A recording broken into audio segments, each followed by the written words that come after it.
kodėl mes esam prabangiam viešbučio kambaryje? Nu, nes šalta laukia. Ir ką mes čia veiksim? Nu, tai aš papasakosiu ir parodysiu, kaip čia tapti milijonierium, tokiu kaip aš.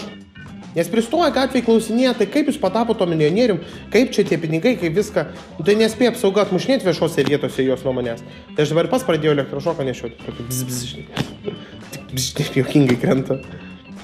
Gulite, paskrapti. Tai kaipgi tapti milijonierium? Nu, tai čia labai paprasta. Norint tapti milijonierium, reikia labai gerai mokėti dėrėtis, taip kaip aš. Iš vis, milijonierium tampa ne dėl to, labai jau ten daug uždirbama, o dėl to mažai išleidžiama.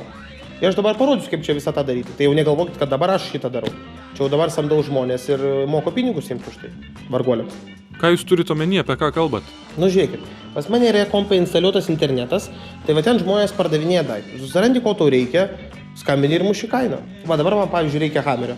Tai va sėdu, ieškau, randu ir skambinu. Parduodat hamerį? 2. 2 net? Kokią kainą? 1,95, kitas 110. Oi, ko tai brangiai? Nu, dėl to, kad tie hameriai nelygus paprastiem hameriam. Gerai, supratau. Žiūrėkit, aš tokį geltoną turiu, bet dabar man labai pabodo tas spalva, tai noriu juodo. Tai dabar, jeigu abu į morą atiduodat už 120. Ta prasme, abudu hamerius. Gerai, už 150 paskutinę kainą duodu. Baltas, tai kaip šaldytuvas atrodo. Tai savo persidažykit ir mūsų juodas. Tai ką man reikia savo persidažinėti, jeigu man atsibos juodas, tai tada aš geltoną turėsiu.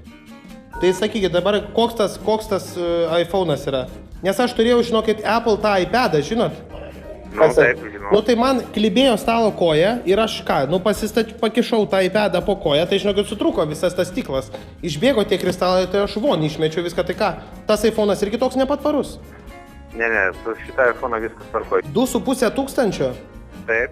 O Jezu, maksimum 1500 duodu. Nemėgstu tų vargolių, kur paprastai gyvena.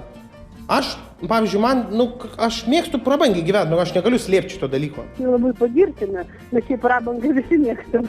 Ne, bet aš žinot, aš ne tik mėgstu, bet ir galiu sau leisti. Nu gerai, tai kiek kainuoja šitas namas? 3,2 milijonai. Oi, ne, iškart duodu 2. Kaip? 2 maksimum, sakau. Na, galim tada ir su 2 suderinti. Nu kaip ir sakiau, dabar jau šito nebeužsiminėju. Samdau žmogų ant šito dalyko. Nu, įgūdžiai dėl to gal biškai yra dūkai yra. Bet esmę supratot, pagavot, kad norint būti milijonierium reikia pigiai pirkti daiktus ir mokėti dėrėtis. Viskas.